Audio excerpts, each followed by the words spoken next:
Chaque jour, Charles et Carole vous présentent la leçon de l'école du sabbat.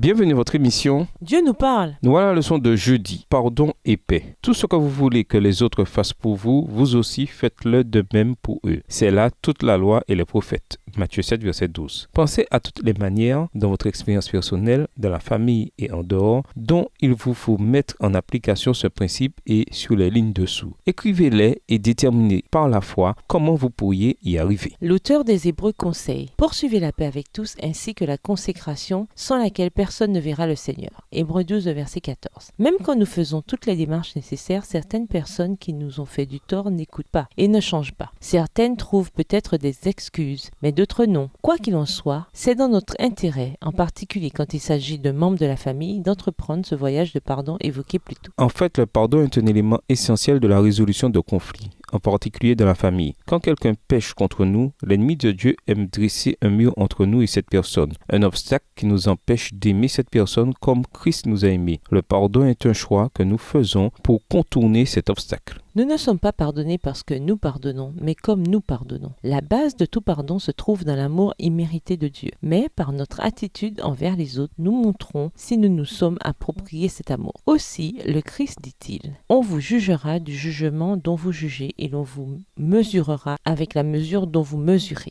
Texte tiré du livre Les paraboles de Jésus à la page 212. Texte écrit par Ellen G. White dans le chapitre intitulé Avertissement. En même temps, quand c'est nous qui sommes en tort, nous devons essayer de restaurer la relation brisée avec l'autre, ce qui peut vouloir dire aller la voir pour lui dire que l'on regrette ce qu'on a fait et lui demander pardon. C'est ce que Jésus a dit. Si donc tu vas présenter ton offrande sur l'autel et que là tu te souviennes que ton frère a quelque chose contre toi, laisse ton offrande là devant l'autel et va d'abord te réconcilier avec ton frère, puis viens présenter ton offrande. Matthieu 5, verset 23 et 24. C'est agréable quand quelqu'un qui vous a fait du tort présente des excuses et demande pardon. De la même manière, c'est agréable quand nous agissons ainsi envers les autres. En quoi le fait de penser à toutes les choses pour lesquelles vous devez être pardonné vous aide-t-il à apprendre à pardonner aux autres? Et nous vous laissons avec cette question de réflexion. Pour résoudre un conflit, à quel point est-il important d'avoir en nous les sentiments du Christ? Au revoir. Et à demain si Dieu veut.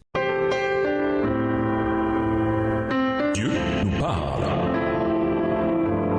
Chaque jour, Charles et Carole vous présentent la leçon de l'école du sabbat.